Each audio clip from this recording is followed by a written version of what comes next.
Kaishin, good to see you. William, hi Zenju. Hi, Zenju. Hello. Still a few people coming in. We will give folks another minute or so to join the webinar. Sounds good.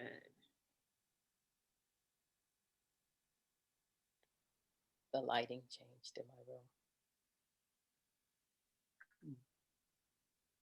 Hold on a minute. Can I get up? No. Shouldn't get up. You can change the lighting. Huh? I'm Go gonna ahead. get up. Got it back.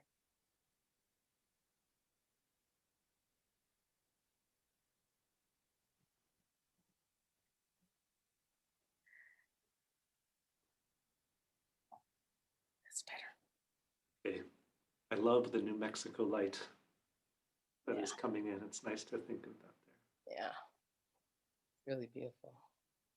Okay, so I think we're going to start now. So, good evening and welcome, everyone. My name is William Edelglass. I am Director of Studies at the Barry Center for Buddhist Studies in Barry, Massachusetts, on land that was stewarded by the Nipmuc people for countless generations, many of whom continue to live in this area, which traditionally was known as Nipponet. And I want to begin with a brief preliminary announcement, just to say that if you're interested in the program tonight, I want to let you know that Zenju is offering an online retreat the first weekend of April with BCBS, Friday, April 2nd to Sunday, April 4th. And it's not up on our website yet, but it will be by the beginning of February, so you can look. And also, if you're interested in writing, Buddhist writing as literature, I wanted to let you know that on Tuesday, we have a course starting with Jess Rowe, who's a senior Zen teacher and an accomplished novelist and scholar, whose work has appeared in the New Yorker and many other publications. And that course is called Writing the Buddhist Essay, and there's still a few spots available. So, brings me tremendous joy, and I feel really humbled and honored to introduce Zenju Earthlyn Manuel and Kaishin Unique Holland.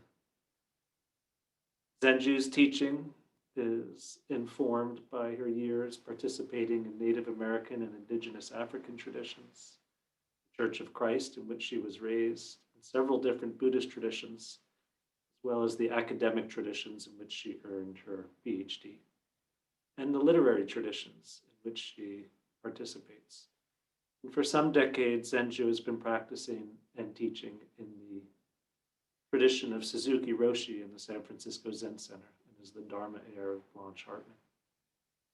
For many of us, though, certainly for me personally, I was introduced first to Zenju through her extraordinary writing, and I think I speak for many of us when I express my gratitude to Zenju for finding a language that opens up a space to hold with tenderness that which can be really difficult to love, and how liberating that can be.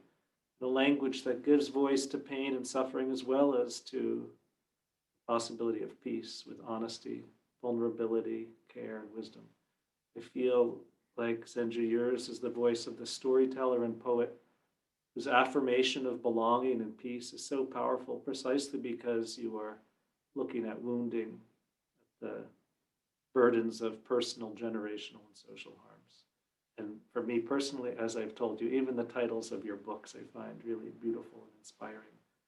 And the titles alone can be objects of contemplation. So, The Way of Tenderness, Awakening Through Race, Sexuality, and Gender, in which you draw on your own personal experience as well as Buddhist wisdom to affirm the transformative power of warmth tenderness to heal the damage of hate. Or another one of your titles, Sanctuary, a meditation on home, homelessness, and belonging. So this evening, we are celebrating the publication of Zenju's new book, The Deepest Peace, Contemplations from a Season of Stillness. Poetic exploration of stillness, silence, and the practice of peace. Just saying the words of the title, I feel grounds my body in this really lovely way. So after reading some selections from The Deepest Peace, Zenju will be joined in conversation with Kaishin Unique Holland. And Kaishin is a facilitator, an educator, social practice artist, and Kaishin has been a senior student of Zenju's for some years. Kaishin's work, her creative work, includes more than 2 decades as a social practice artist with collaborative works performed and exhibited in the US and internationally. And her work prioritizes reverence for life, loving speech, and deep listening on the path to liberation. So after the conversation between Kaishin and Zenju, there will be an opportunity for questions and reflections. The questions can be posed through the chat function on Zoom. And we would ask you to hold your questions until Kaishin and Zenju are finished with their dialogue. And there will be more questions and comments than time to address them. So some questions will be combined, and we ask for your patience if your question is not raised or not worded exactly as you have presented it. If you have more technical questions at any time, you can email contact@buddhistinquiry.org. And so, Zenju and Kaishin, thank you so much. We're so honored to be here with you and to learn from you and to celebrate your work.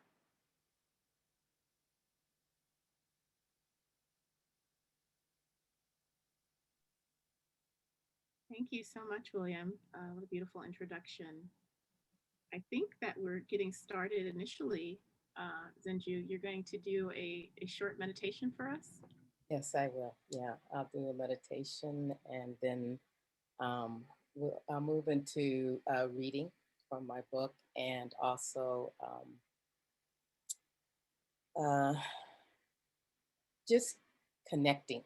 That's the most important thing right here, right now. Yeah. It's just to connect and to breathe and let in what wants to come in, even if it's not something you can handle, and then breathing it out, taking it in and transforming it in the breath, and then breathing it back out, so that you're not just breathing in and out, you're also in the action transforming and helping to purify what's in your heart and your mind that causes suffering. So we're going to begin with just a short meditation, and then off to the races. Okay, so get comfortable and just begin your regular breathing, how you breathe all the time. I want to also recognize the native tribes here in this beginning of our guiding, and just see the native tribes of New Mexico, where I am, where there are 19 pueblos and 3 Apache tribes, and then the nation of the Navajo, or the Dene. And so I call them in this circle to be here, the spirit of them and those who are still living today as descendants from those who came before. I call in my own ancestors. I'm going way back to Nigeria, going back to Cameroon, the Bantu people, the Benin, Togo, Mali, back to the tribes, native tribes of Louisiana, where my parents are from, Appaloosa, Native Americans, or the Atakapas. So we're calling in all these people whose wisdom we sit upon. That includes the Buddha for me, and the wisdom of all Buddhas, not just the one, but all Buddhas throughout space and time.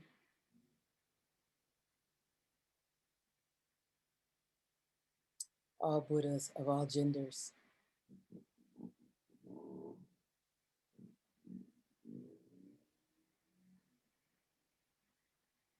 And I call in all the other ancestors of the earth, the mountains, the rivers, the waters, the animals, everything that sustains us and everything from which wisdom comes. I do not walk alone. I do not come with my own wisdom. So let's breathe and open into our own wisdom, our own understanding of this life. What of the darkness? What of the darkness is speaking to you? The darkness of the unknown,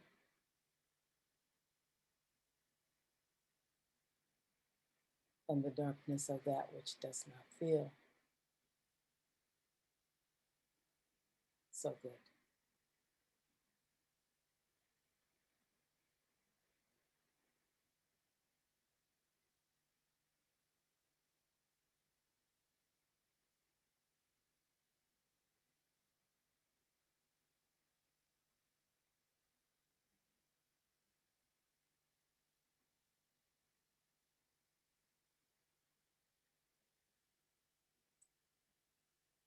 If you're having trouble settling the mind, I will invite 3 bells.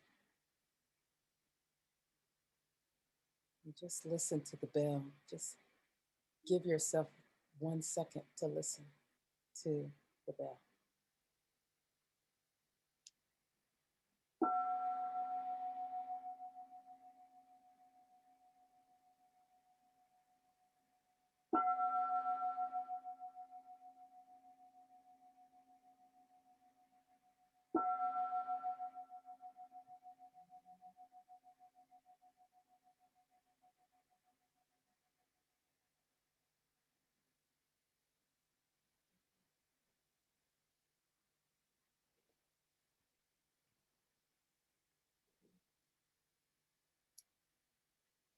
And now listen to the silence.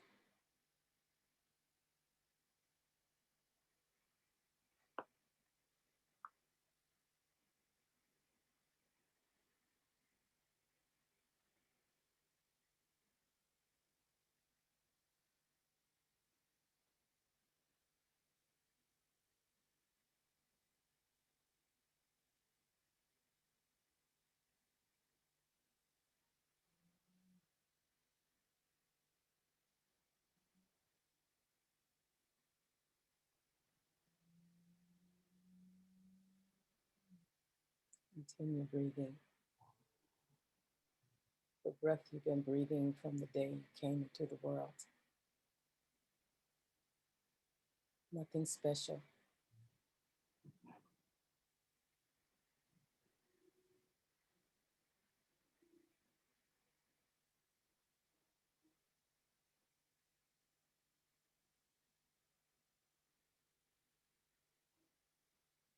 Silence leads to the interior,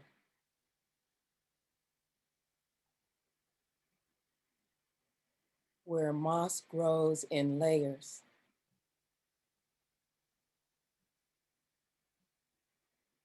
Bamboo sinks itself into you.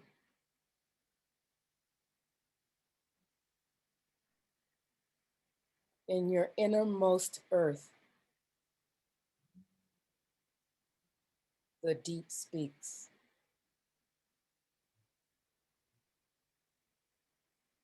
It does not think.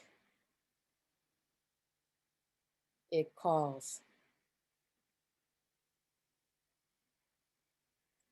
Go unafraid into the dark, into life, without doubt. that the heart is open.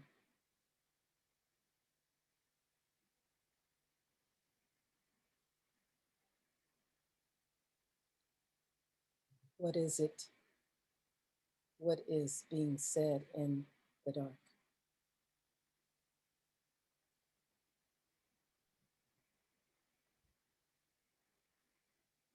And know your heart is open despite the suffering and pain.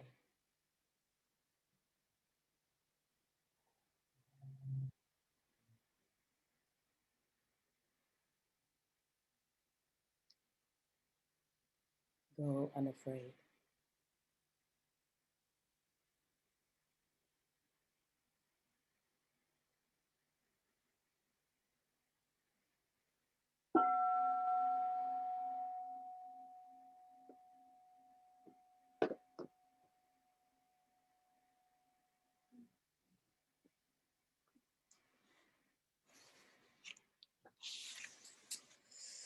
So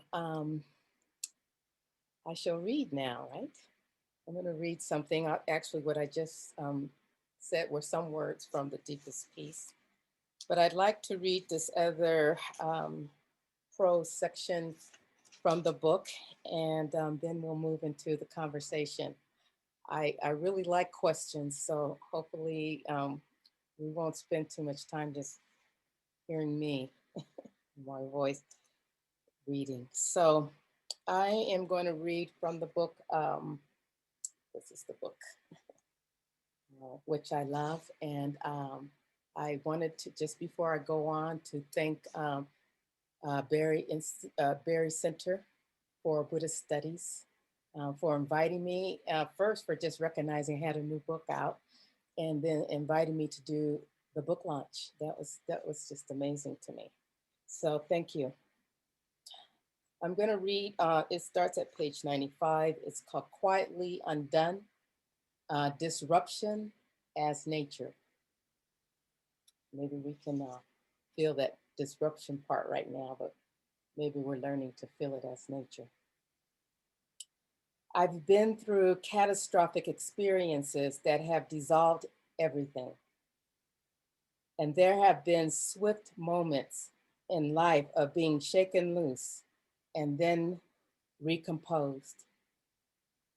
It happened once while strolling in my favorite park in Oakland, California, filled with redwood trees, dripping with rain.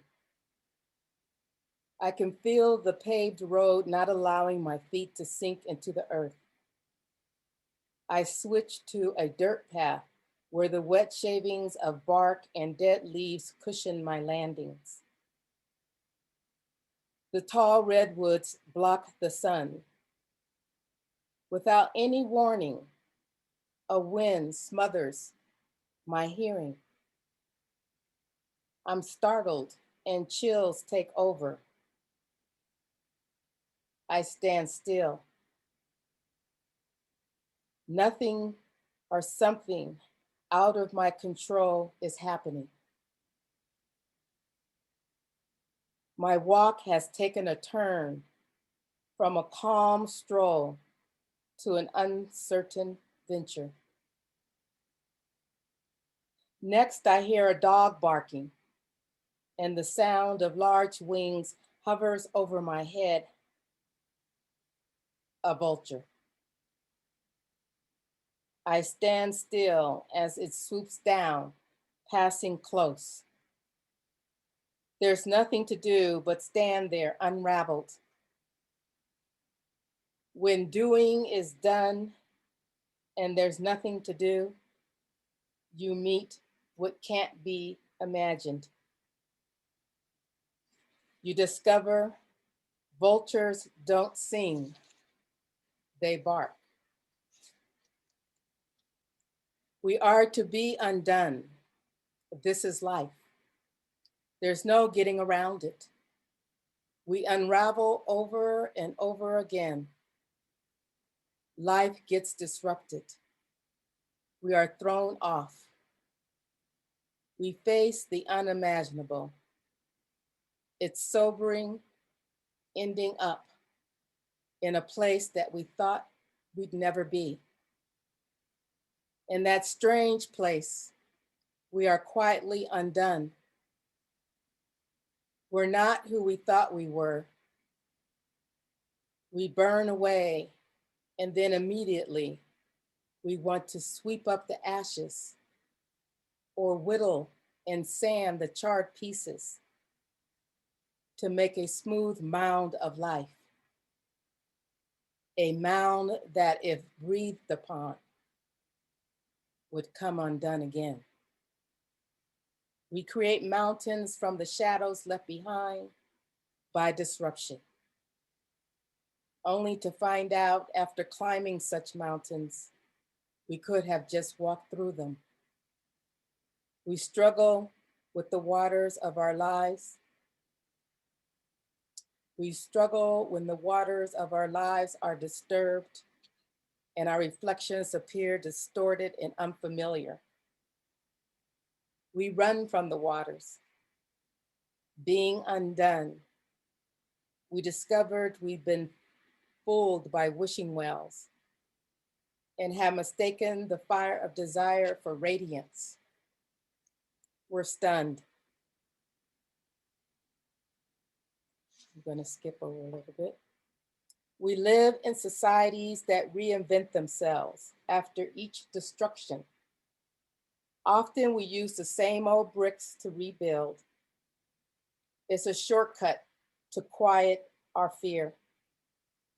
We don't have enough time to start from scratch.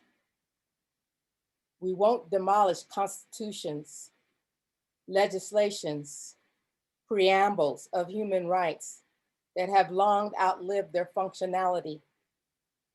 We simply attach legs to them, so many legs, that whatever it once was now exists as an unrecognizable monster.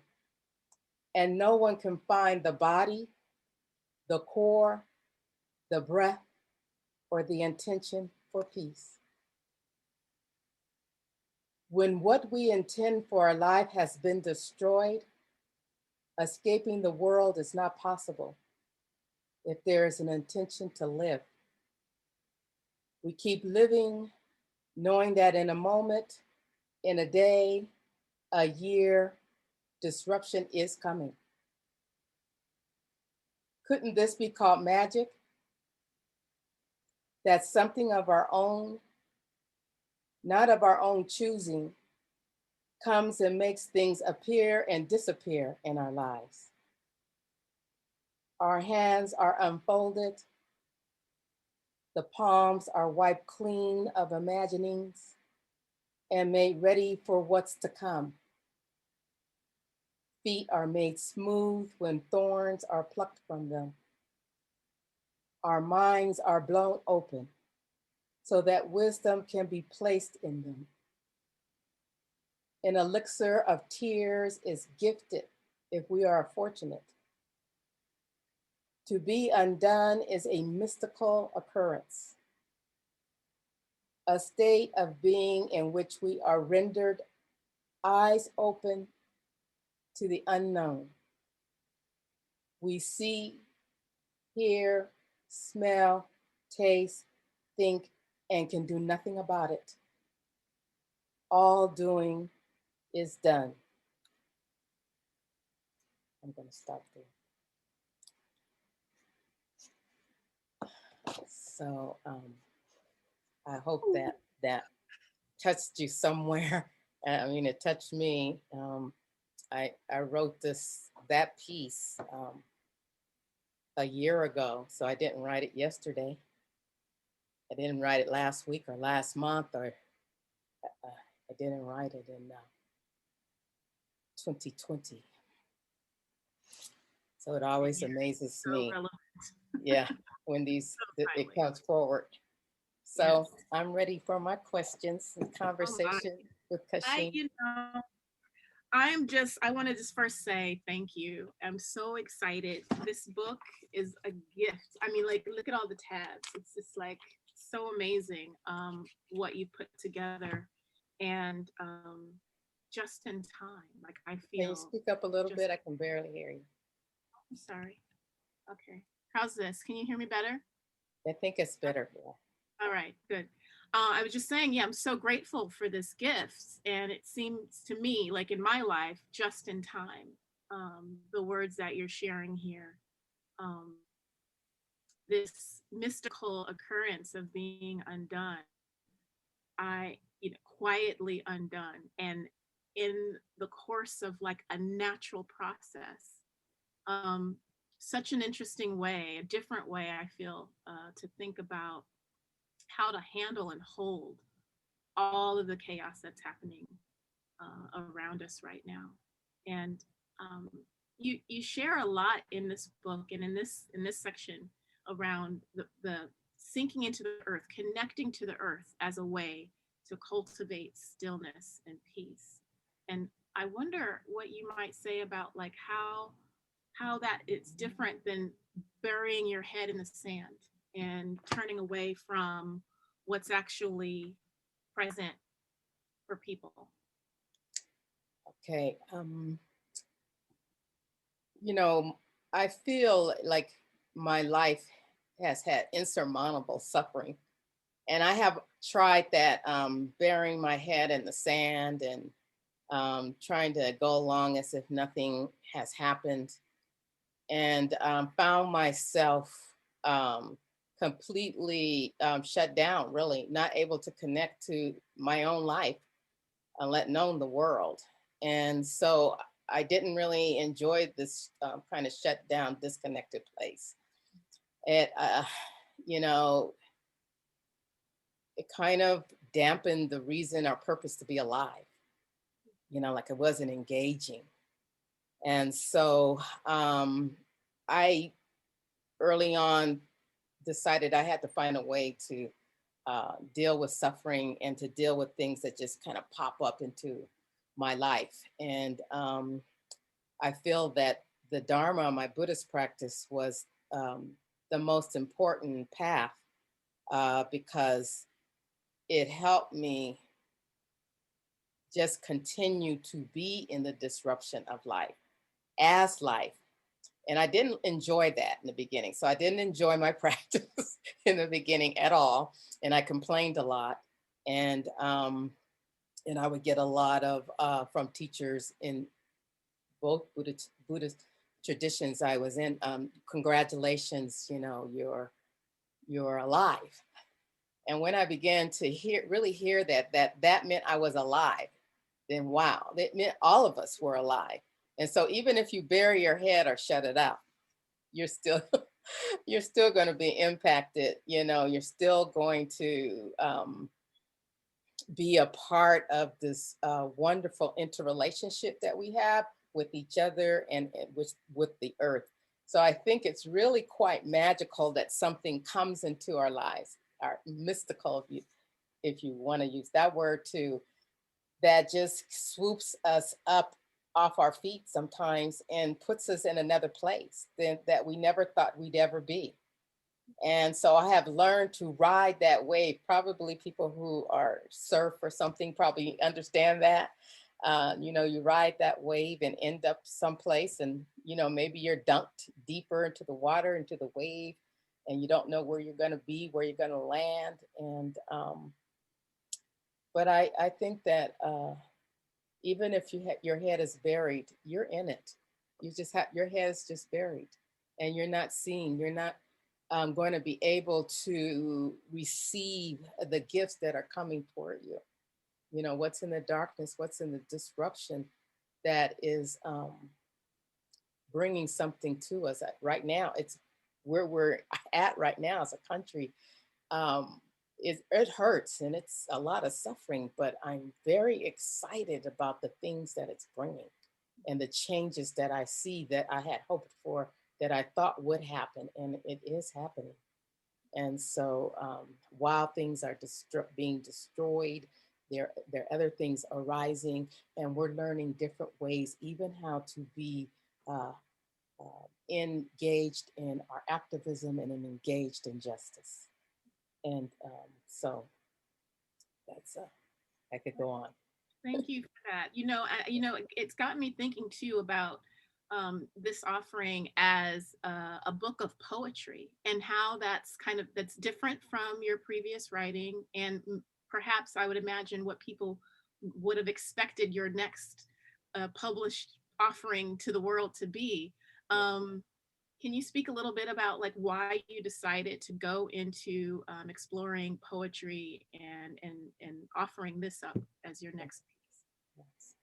So poetry and I are best friends. As I say in the book, I've been writing poetry since I was 8 years old. I love poetry. And I find that when I write long, like The Way of Tenderness or Sanctuary, those kinds of books where I tend to have to stop and explain, I sometimes feel I lose something. So when Parallax Press came to me and they said, you know, we'd like to have a book from you, you know, and I was like, oh, okay, let me call you back to see if I even want to write a book, you know, at all. And so I did contemplate and came back with, how about a memoir? How about this? How about that? And it just didn't feel right. And then finally I said, you know what? I've been writing poetry for the last, you know, months, a lot of it. And how about, would you be open to seeing the poetry? And they were, thank goodness, they were open. And I had written a lot, not only the poems, but the prose. And I was working with this poetry teacher who works around Zen poetry or Zen poets, ancient Zen poets. And her name is Ando. And she's a wonderful teacher and has a wonderful course that I took called Small Silences. So I think she's at ando.life is her, but Ando, you will find it if you say Small Silences Ando. I'm giving her a plug because it really changed my life in my writing. So I wanted to experiment with this writing to see if folks would come along with me in this new way of teaching. In the old ancient times, Zen masters only gave you poetry. They didn't explain everything, you know, and that's the way any kind of shamanic practice is where you aren't told everything. You experience it, and maybe there are a few words to help you along the way. So I thought, why not teach this way? And I fell in love with the writing. It felt more like my voice in a lot of ways that I never get to share. Like I'm not sharing it now in that way. You know, we talk in such these clips, and I had to learn how to talk like this in these clips because I'm usually either quiet, you know, before I started teaching, I was very quiet, or, you know, not someone who had a whole lot of explanation and description. So I tried out writing that way. So I don't describe things. I let folks into the words, and then you can describe it. So I don't say the air was smelling sweet. Now you may think I've said that, but I don't. I love leaving out the adjectives, leaving out the I, leaving out myself in it as well. And even though you probably think I've said I, and I haven't really, not too much. I try to keep that part, which I was taught to allow the silence to be the author. And that's what this book is about. And I wanted it to be also a tool in which you would read it and feel the peace. And when I wrote The Way of Tenderness, I don't know, but I noticed that a lot of people, when they would talk about it, sometimes they would be at ease, but a lot of people seem more agitated, you know, around race, sexuality, and gender. And I thought, what if I wrote about peace as well? Not that you have to do one or the other, because The Way of Tenderness is a book of peace. And so is Sanctuary. They're all books of peace. They're all books of healing. Even my oracle that I have is all about healing. And healing is just the transforming, not coming to some end where we're all well and happy but being able to live in this life with all the disruptions and all the things that are going to happen and will continue to happen until the day you leave the earth. When I got that, when I understood that this was life and this was being alive, then this is how I want to live. How do I want to live? You know, how do I remain rooted in some sense, but flexible? You know, being able to bend, you know, where I need to bend. And if it needs to be uprooted and take off into the air, you know, like the tornadoes do that, or hurricanes, you know, pull things up out of the ground. You know, that is life too. You know, we always look to be grounded, to be balanced, all these things, but who said those were the superior way of being? To be balanced and grounded. Who said that? Who brought that to us? So. And a tendency to kind of always want a different state. Like, you know, whatever I'm experiencing right now is not the right thing. I should be doing something else, being something else, experiencing something else. Well, especially if we're trying to get to some of the things that the Buddha taught or teaches, or any sage or any, you know, spiritual teaching, we always think it's about coming to something better, something peaceful, something harmonic, something of oneness, something loving, something kind. All of these things we keep trying to be. And these things that are not to be, they're to be experienced. You can't be them, you can't accomplish them. And when you accomplish them, you're taking on a kind of strange personality that is not, you know, something you're shaping yourself into. You know? Right. You know, I want to be Zen. Well, ooh, yes. Please don't be that. Yeah, right. Please don't be that. Don't be Buddhist. Yeah. But experience Buddhism, or whatever you want to call it. You're not even experience Buddhism. You're really experience life as nature. So the title of that section said Disruption as Nature. So we are nature, as I always talk about. I said that there's a whole section in The Way of Tenderness, Body as Nature. We're nature. There is definitely going to be a storm that's going to uproot us and change us and shape us into. Right now, in this moment, we're being transformed. Not by me, you know, just by your own being, you know, your own being alive, your cells and everything is being transformed. You don't know to what. And that's what's so exciting about darkness, because there's no what. We don't know what. We don't know what's going to happen. We think we do, and we try to make sure we're going to know what's going to happen in 2021 because we changed something, but we don't know. We have no idea. So, yeah. I just wanted to share too around like how I didn't necessarily expect this, right? So how the form of poetry really did support me as I was reading it in cultivating a kind of a stillness. So I had anticipated, like when the book drops, I get it, and I'm like, oh, it's small. Like I'm finna go through this right now today. Like in an hour, 2 hours, this is gone. And you invite, even, you know, at the very beginning, you invite the reader to say, hey, listen, meditate through this. Like meditate, breathe meditatively, pace yourself, take it. Okay, Zenju. Maybe the second time I'll do that. I'm gonna read through this, right? But then I pick it up and I go through it, and it actually slowed me down. I could not tear through it the way I imagined. And so just hearing you speak about like your process with the poetry and your approach with writing the book, it brings that up for me. Like, oh, there's some understanding for me as to how I had that experience on the other end. Being able to see myself, not necessarily reading about your experience, but being able to touch into my own experience as I'm reading.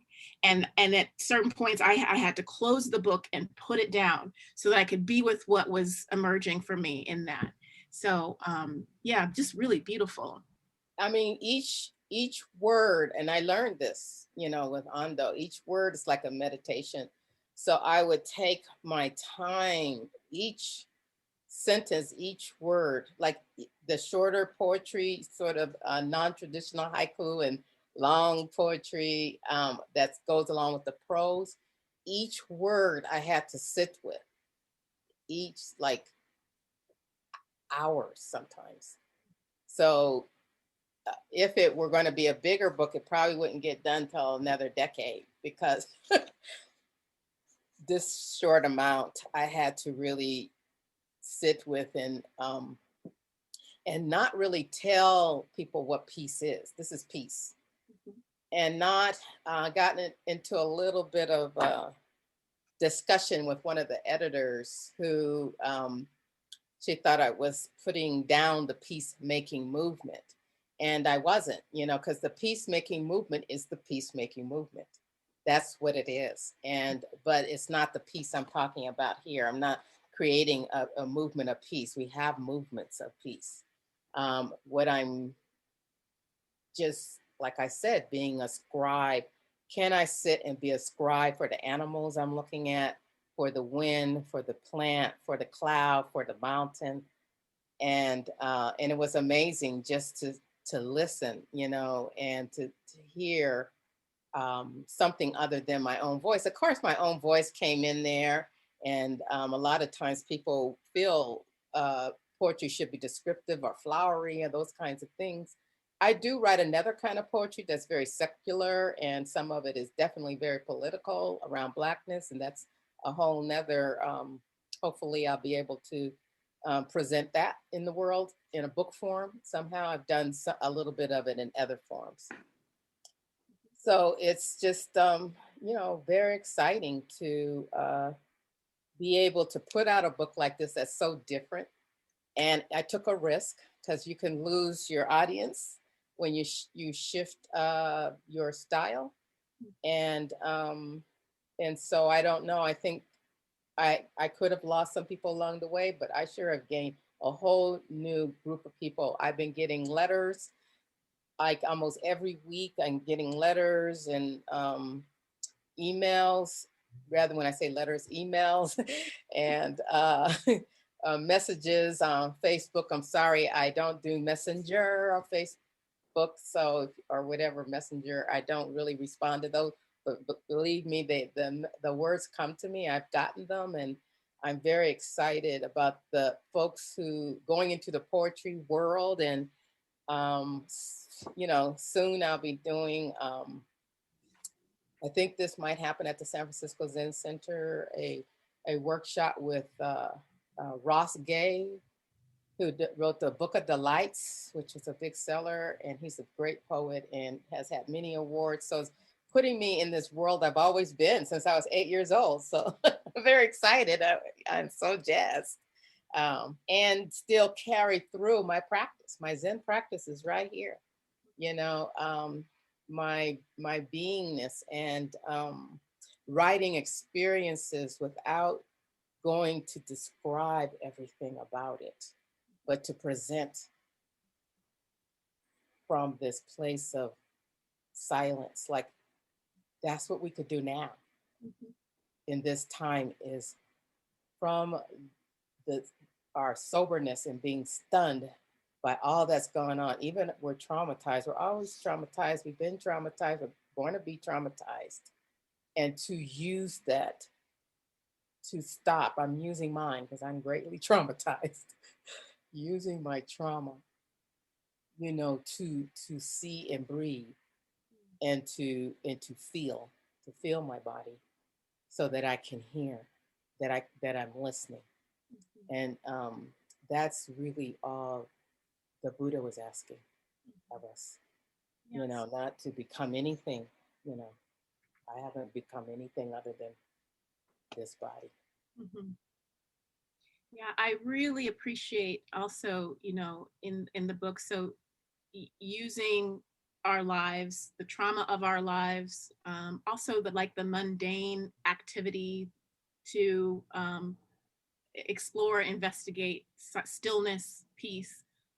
You write about ancestors and ceremony in such a beautiful way here. I so appreciate it.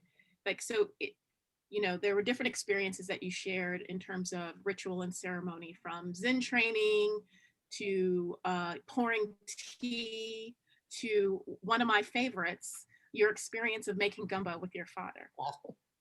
I love this. I just wonder about, how you see the relationship between ceremony and cultivating peace, and how that connects to our daily lives.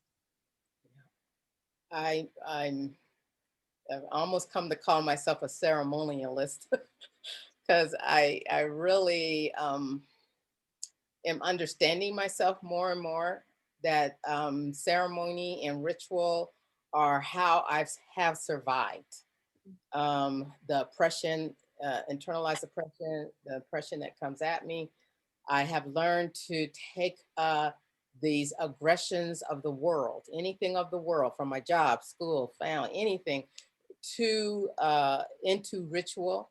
First with purification of meditation and sitting quietly and listening, and then going into the ritual or ceremony.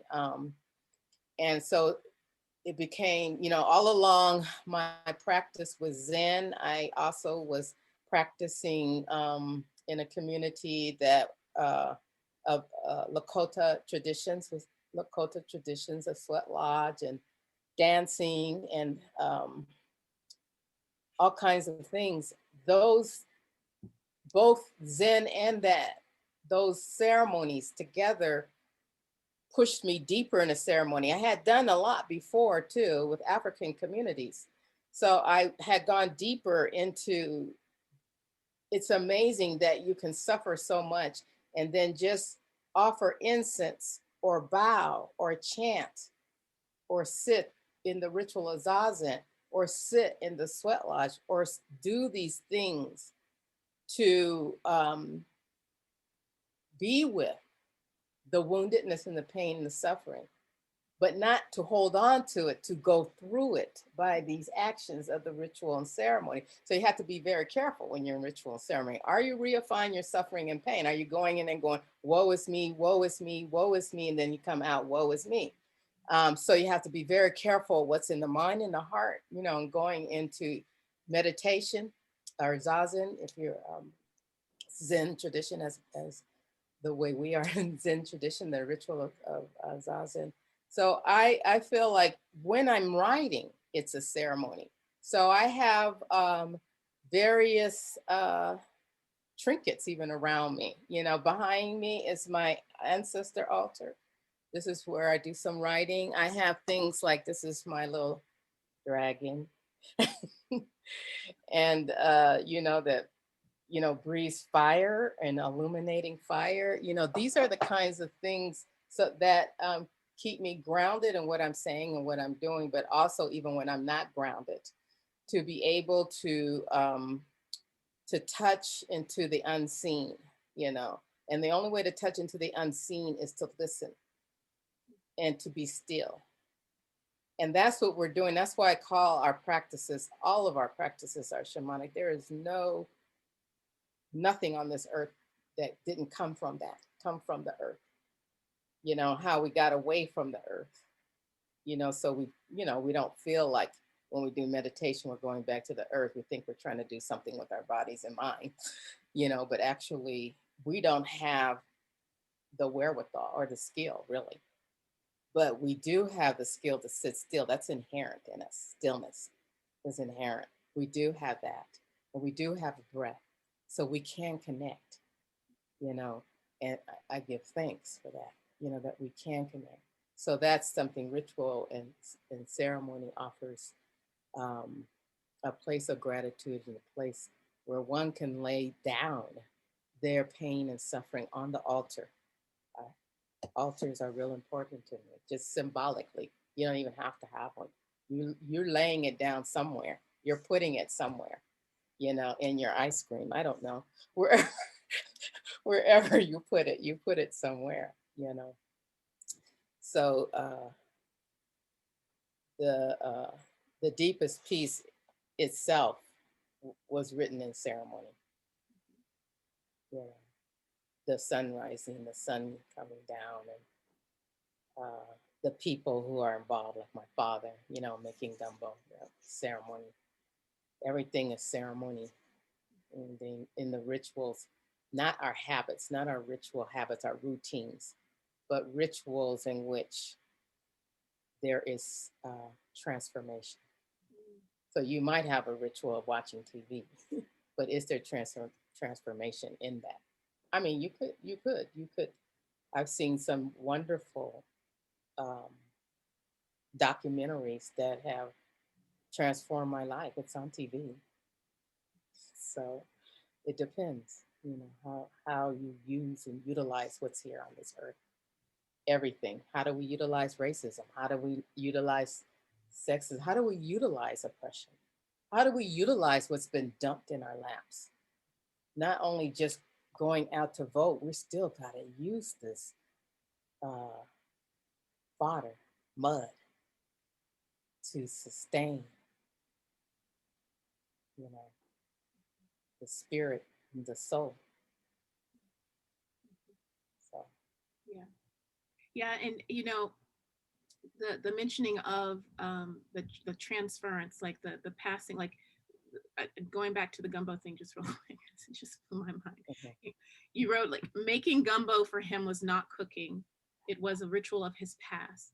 The bones were rattling. His mother's spirit was present, her hair long down her back to her feet.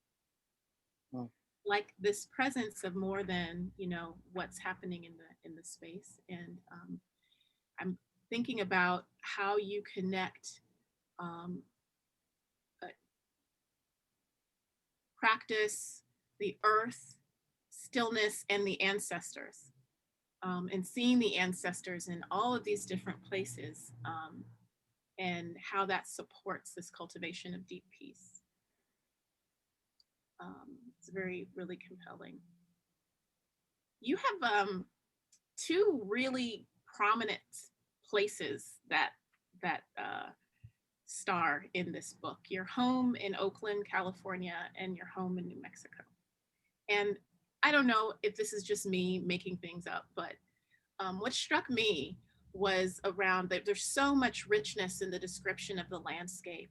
Like I feel like I could smell, I could hear, the pathways, I could see the mountain range.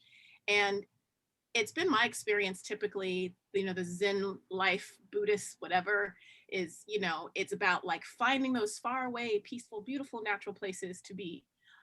But then you have the practice place of Oakland, California, which is where I live. And there's an urban landscape. There is concrete, there are sounds, and the way that you write and describe, there's peace and stillness and quiet there too. Can you speak a little bit about that? Yes. Everywhere there is peace. Every moment, every day, every year, all the time, it's always available. The inner peace is there.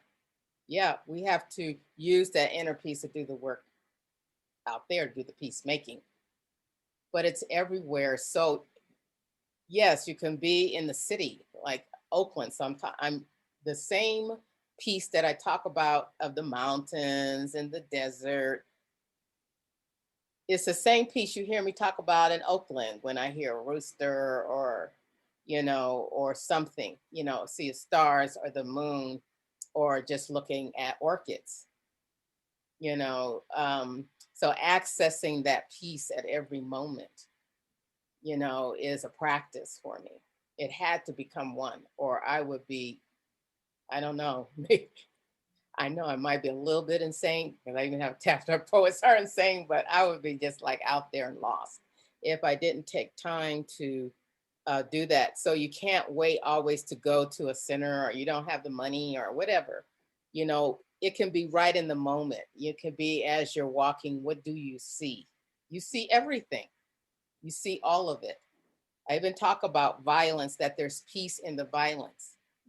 And in a poem I wrote when there was a lot, Black Lives Matter, and the protests were getting just horrendously crazy. They were hurting people and killing people, the police, and the shouting, and there was so much shouting, coming from us as Black people. And I felt like, you could hear that as shouting, or you could hear that as poetry.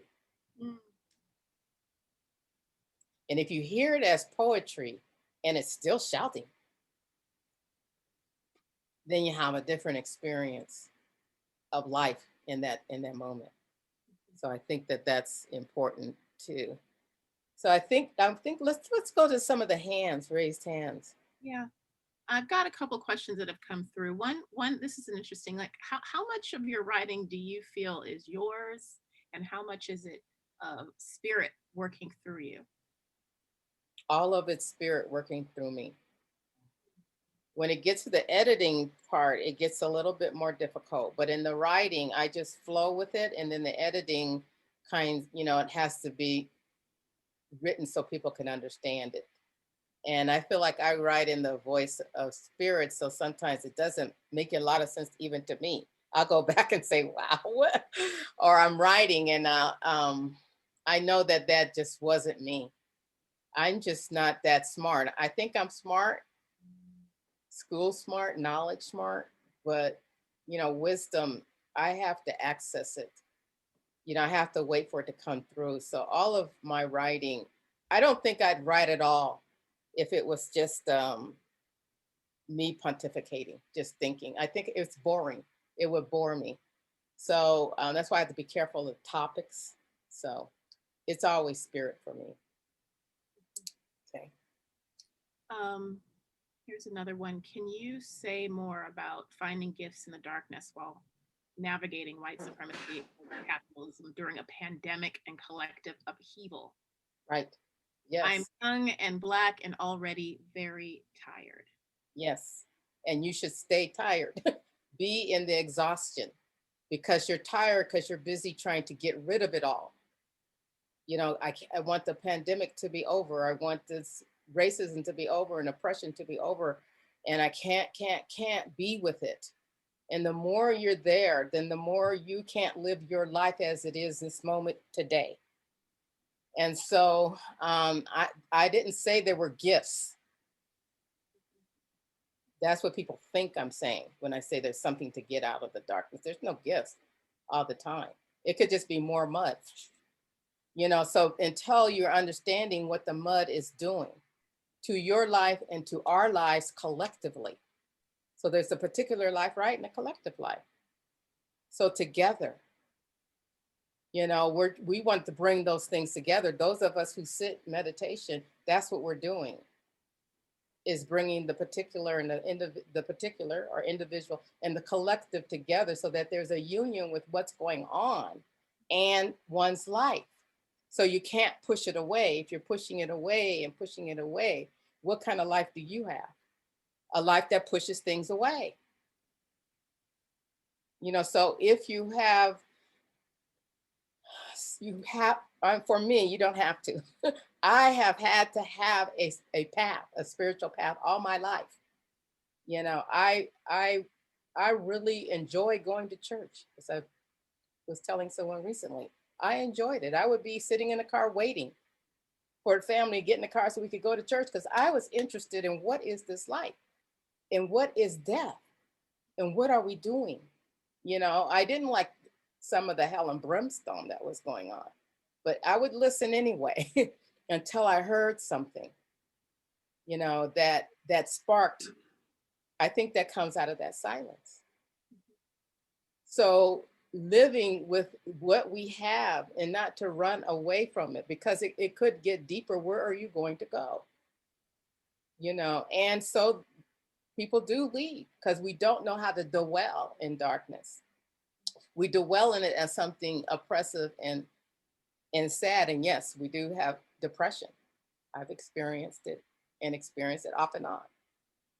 But if we're not taught in this society that the darkness is the work, it's always here. We're always working in darkness. Life is dark. We don't even know what's going to happen the next moment. That's dark. And then what's light then? That is dark. The dark light, the light that we think we want is something described, something, someone told us this is light. But what is light for you? What is it? Young people, they're in their darkest times when they're teenagers, but they don't know what to deal with it. They're going through so much. No one teaches them. the youth how to be in such darkness that's going to continue until they're 99. So they don't know what to do with it. This society has gotten rid of all the rituals and the ceremonies and the teachings and the wisdom on darkness. And we don't know and see it as a time of medicine. We don't see it as a time of sacredness. That's what we're in now. And if you can hold it that way, you'll be less exhausted and maybe more in the discovery mode, more listening, not, and I ask everyone, when you're speaking, I asked students the other day, when you're talking about what's going on, are you just repeating the stories you've heard? One after another, or do you have another explanation or expression of what's going on right now today? Do you have some other expression, allowing something to come through to let you know, okay, so, I'm really angry, I'm hot, I'm enraged, I don't want peace. When you say you don't want peace, what is it you're talking about you don't want? And when you say you want rage, what are you saying you want? And what are you afraid of why both of them can't be? Why they both can't exist? They don't have to go from one to the other. They can be within each other. Rage and peace, rage and peace, rage and peace. Okay, I see the hands going up, so try to get as many in as we can. Let's see here. I had a question of my own before we go back. I wondered about, you wrote about repentance and a kind of collective, so much of what's being, what's shared is, it's an interior experience. And for many people, and there was actually even a question about this, thinking about, sitting practice or, something that takes time in this time of real urgency. How can people navigate communally with some of the work that you're sharing here? So we're learning how to navigate communally through ourselves. Through ourselves, because we're, especially those of us who may be more socially oriented, community oriented, learning how to be, I'm not trying to figure out a good word to say, understand, let's bring it back, understanding what and who you are. Not knowing, not knowledge, but understanding and getting the wisdom of who you are. Because I said, now why have we all been sent to our caves? And we're also covered up. What is happening there? And I asked that question, not just pandemic, I understand that, and not all these other things. What is it? These things, where are they coming to us? What is it we don't know about being people, being individuals, being human beings? And how can we, even if we live with people, how can we live differently with them? Because I'm sure people who are living together, who are related, and they're living with their children or parents or whatever, they're learning a different relationship with them. And we're also, those who live alone are learning a different relationship with others. We're learning about how we might have used our time, how we might have used our space, how we might have engaged, and whether or not our engagement was superficial or deep, or, we're learning so much, or whether we were, I need to call this person because this person does these things for me, and now you can't call that person, you have to do it. And so there's something that's being called from the individual right now to shift into a place in which we can hone all we got. Because while you're in there, I hope you're honing all you got, all your fire, all your water, all your earth, that you are honing that so that it can, because we're going to need it. There's more to come. We're going to need to use all we got. So we go around collecting things. We got baskets full of medicine. I got meditation. I got yoga. I got literature. I got this. I got that. We got these big old baskets, and then we go in a corner and we're not happy. You know, life is still no good. So take everything out, dump your basket, and put you in there, in that basket. And what is that? What is the essence? What's the element of you? Because we need some very potent people, concentrated people to come in to this world right now. Mm-hmm. Well, or to be in this world. A decade ago, I was noticing how many people were becoming healers, and I go, oh boy, something's getting ready to happen. Everybody's becoming a healer. Everybody's spiritual, going into spiritual teaching. Not everybody, but a lot. It's increasing because it needs to increase. It has to be everywhere. It has to become pervasive. It's not pervasive. And it has to come not from a superficial, not just meditation for meditation, or yoga for yoga sake, but getting back to the roots of all of that and what they meant and what they helped us do as people and as a collective of human beings and species. We need to get straight, you know, and really begin to see, because we're affecting everything around us, the animals, the trees, everything. Even with just our feeling and attitude, even if we weren't taking from the earth, just how our attitude. This is making me think about in the book, in Falling into Canyon's Sphere of Boundlessness, you write, we sit upon our accomplishments until the imagined pole grows old and thin. How far down is serenity? Lie on the ground where your boundless heart lives. That's where it is. Yeah. Everything is where we are right now is everything. There's a question here from someone around how your thoughts around being rootless and boundless. Any tips for those of us who wander? Mm-hmm. You just allow yourself to be there. It's, you know, even when you try to be grounded, I'm going to ground myself. We think we're so powerful. We think we're powerful, but not like that. We're not like that. That's, you know, I don't know, Aladdin lamp kind of thing. I'm going to ground myself. I'm going to do this to myself. I'm going to do this. I'm going to do this. I'm going to do this. I'm going to speak wisely. I'm going to do all of these things. And then all of a sudden here comes life and you can't speak wisely.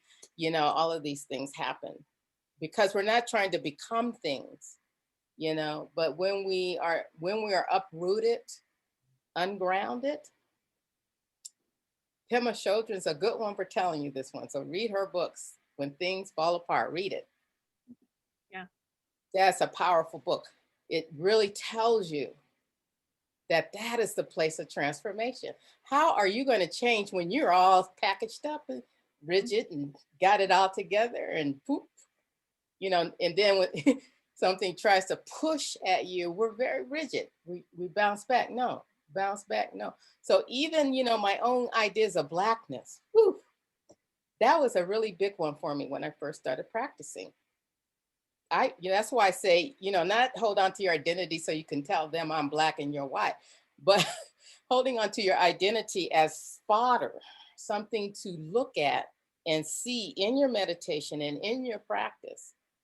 And I began to see things that I'm like, oh, you know, I need to change that about being Black for myself. That might not be something someone else needs, but for myself, you know, what being Black meant and how Blackness is so evolutionary for me and still evolving. You know, can I allow it to be evolution, or does it have to be something that I picked up about Blackness when I was a Pan-Africanist? Still am a Pan-Africanist, you know, but, you know, what can we change about justice? Because it's begging us to do something different right now. This time is begging us. And we're doing some things different because we can't help but do it differently. because of the pandemic, you know. And always, always, there'll be so much death and pain and woundedness and injury to people. And that's why it's important to stop and mourn and to grieve and to have these rituals and ceremonies that we used to have instead of just going on and bumping our heads up against, you know, the wall. So I think it's important to have ceremonies of renewal just with yourself and a friend. You don't have to create a big thing, you know, just, you know. There was a question here for those who are unfamiliar and would like to explore. Do you have recommendations on where to find information or readings on ritual ceremony? Yeah. I think this is a good question because a lot of people are not familiar with ritual and ceremony. And I could see that even when people come into the Zen Center, that's why they don't know what's going on because there's so much ritual, so much ceremony, and no idea what's happening. Or even if you just walk into a meditation center, you know, how people, I can see through people's bodies sometimes that they haven't had the practice and experience, you know, of ritual. But there are a lot of Finding Soul by Tobe, Tobe Coriel is a very good book. Malidoma Some has books on ritual and ceremony that are very good. But the best thing is, the next time you hear about a ceremony, go. Even if it's something you don't feel like you, especially probably if it's something you feel that would be very strange and sticky for you, go. And experience the stickiness of it. And you know, we're online now, so a lot of ceremonies are happening online. That's very difficult. I've had difficulty with it and have not been able to attend ceremonies on Zoom. However, every Wednesday when my students and I were chanting and ringing bells and bowing, that is it. That is all we do, really, all we should be doing almost. And rather than me yakking, but we need to talk about what we're feeling so it can fit into the practice so we can walk it. But, you know, it doesn't have to be, you know, built. You don't have to build it. It could just be simple, you know.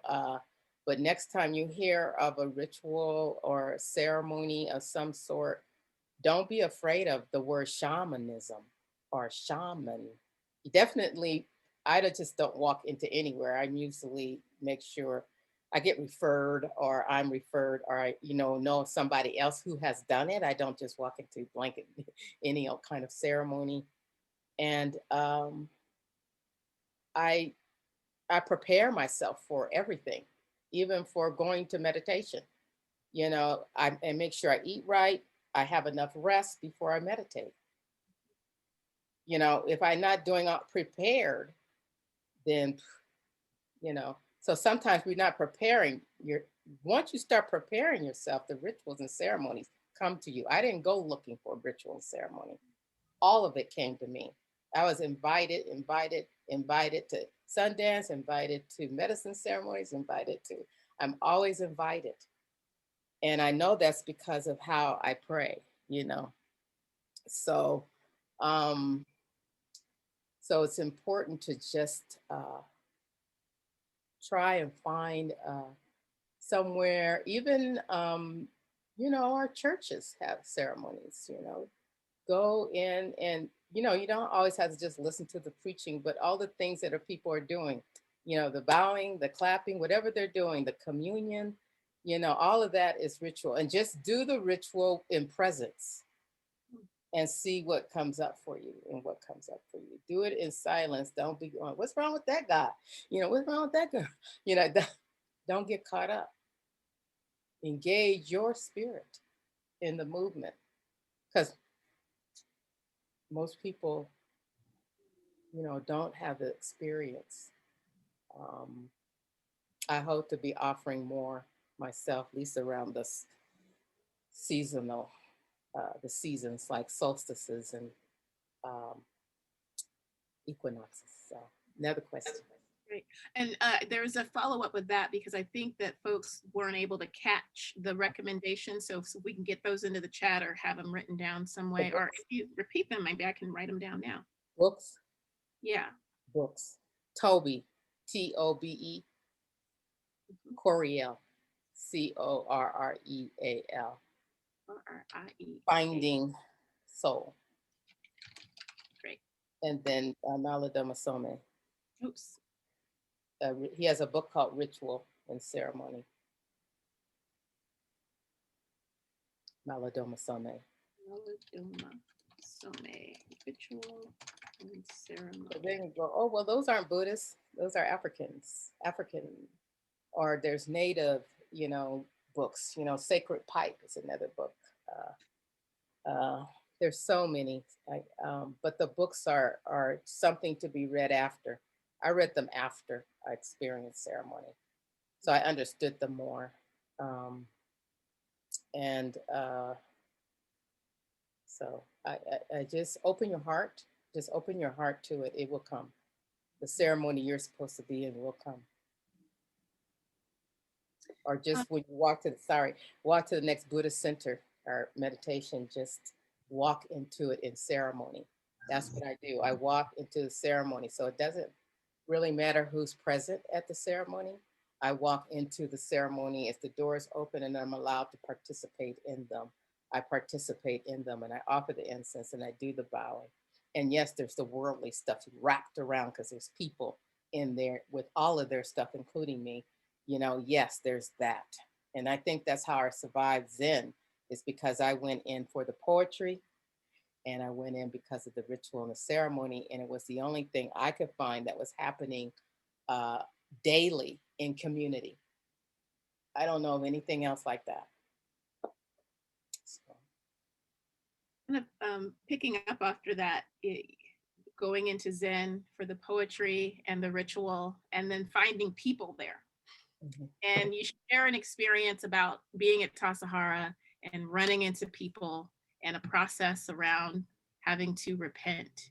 And you shared a really beautiful section of the book about repentance. And it got me thinking about that story, this question someone posed about what is the right action or response when you find the courage to speak your truth to a group of people who truly want to help, however, fail to see the privilege and control in their response or action. It got a little I don't know, it seemed to me kind of related, this idea.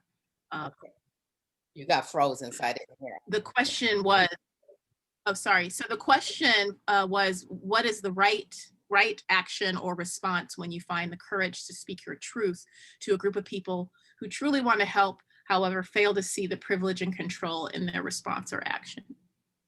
Okay. I think, first of all, if you're getting ready to express yourself, or something of yourself, something intimate and sensitive, that for me, there must be a group of people, which I assess, who are capable of taking that in. And I know that by having watched them or having been in relationship with those people. So even though you might have the urge to express, it might not be the time, it might not be the place, and it might not be the people. Time, place, and people. All of that must be in place. So like, even if you're walking down the street and, which happened to me, and the man had a Trump Pence, and he wanted to make sure I saw it, a Trump Pence mask. He turned so I could see it. And I just kept going. Because first of all, we're off altar. We're not nowhere near altar. We're not in any kind of circle of protection.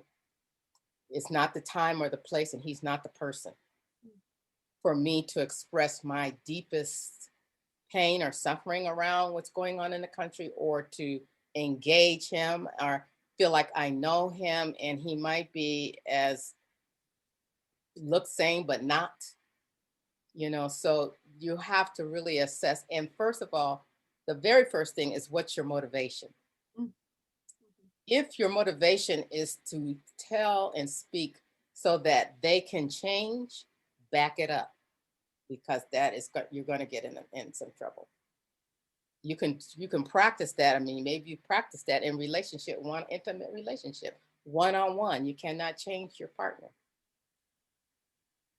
You can be with it, you can talk about it, but you can't change. And then after a while, you decide this is not the person, place, or thing, like time or whatever. You decide, you make that decision.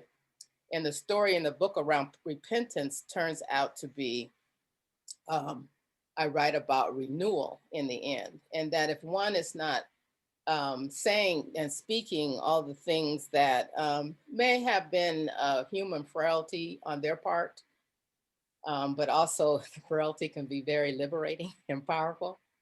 And so I think repentance is renewal in the sense that you are concerned about the interrelationship of all beings.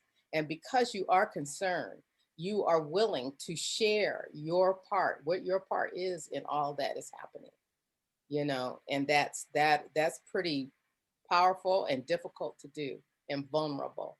Yeah. And so I you know, I didn't repent while I was at Tassajara. I did stand up eventually at the end of the practice period, and I honored my ancestors. And I said, my ancestors sent me here. As Japanese as this place look and as white as everyone is, my ancestors sent me here for something, to see something. Not to see the racism I already knew, but because I walked in the door and I saw everything. Homophobia, rape, everything I saw in the world was in the door. You know, did I want to practice in that? I made the decision to do that. It's not for everyone. I made the decision to see into this muck that I lived in every day. And And to use it. And to use it. And I use it. That's why I'm sitting here right now speaking to you, because I used it. It opened places inside of me that were definitely closed. I never thought I would be able to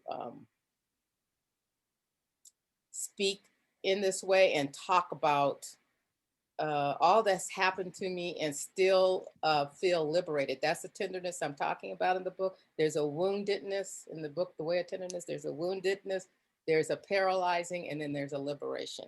So how are you speaking about even today and what's happening? Are you speaking about it in a way of liberation? Are you speaking about it in the way of paralyzed? Are you wounded? Where are you in that spectrum, and listen to yourself. And are you still saying the same things you said 2 decades ago? Are you still 2 decades behind yourself? So. Well, thank you so much. I think we're coming to our close, but one more question. Yeah, we did have some hand raised, but we're right at the end of our time. And so one more. We got 5 minutes. Yeah, they've got to do the Donna talk and closing. Okay, So I'll do one more question real fast. One more question real fast. Let's see. I see.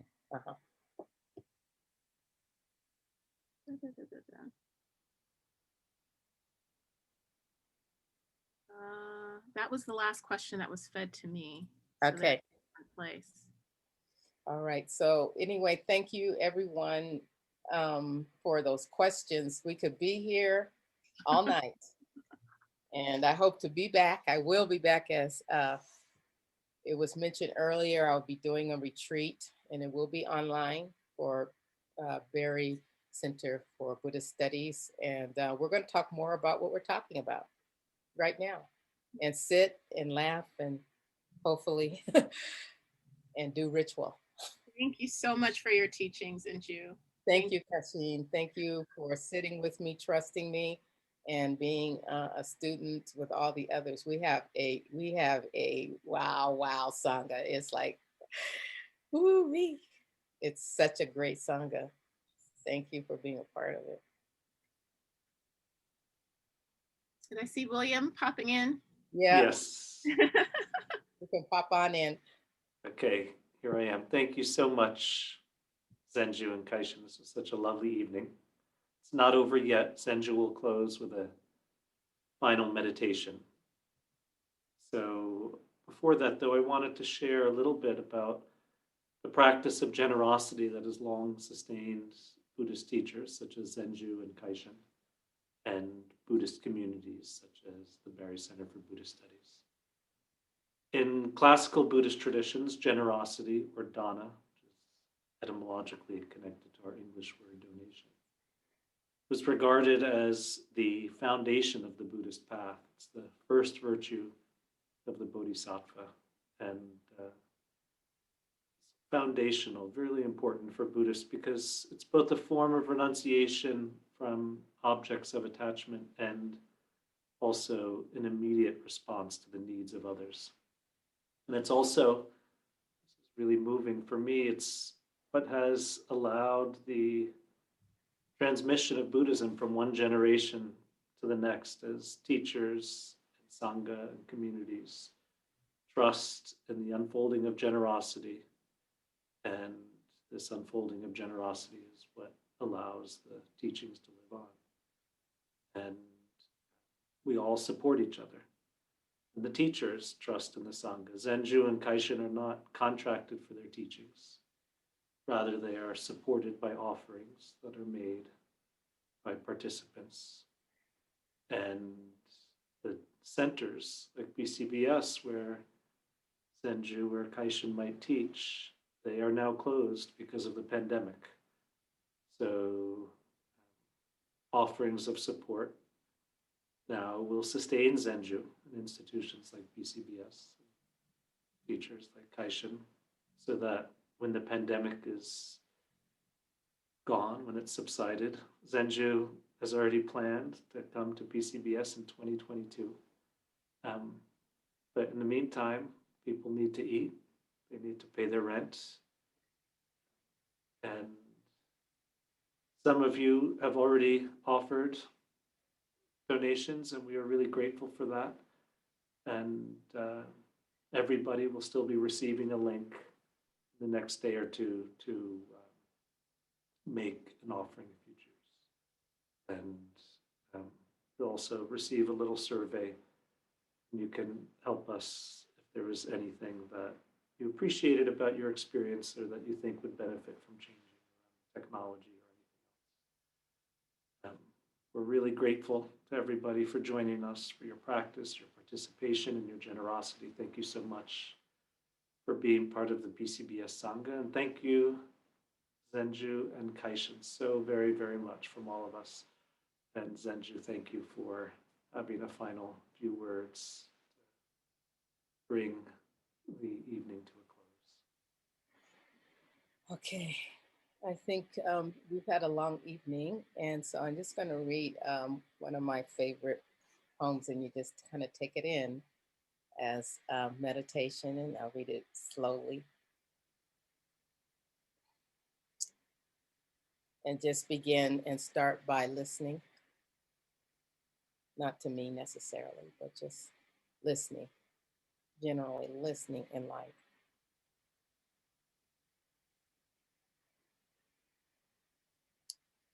Like dust in corners, and walls to cling to, we hang together.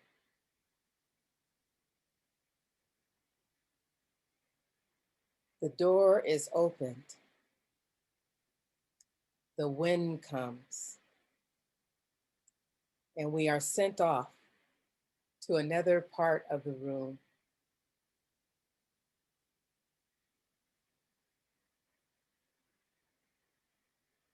And with good fortune, we are blown out the window into another mystery.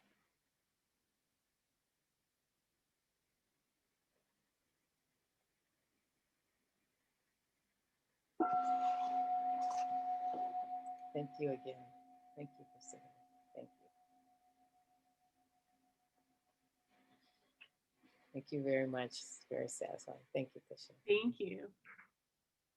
All right. Thank you all for coming. I I can't see you, but I know you're out there. Hope to see some of you in April, this April. I forgot the dates already. April 2nd. Berry Center for Buddhist Studies. All right. Have a good life.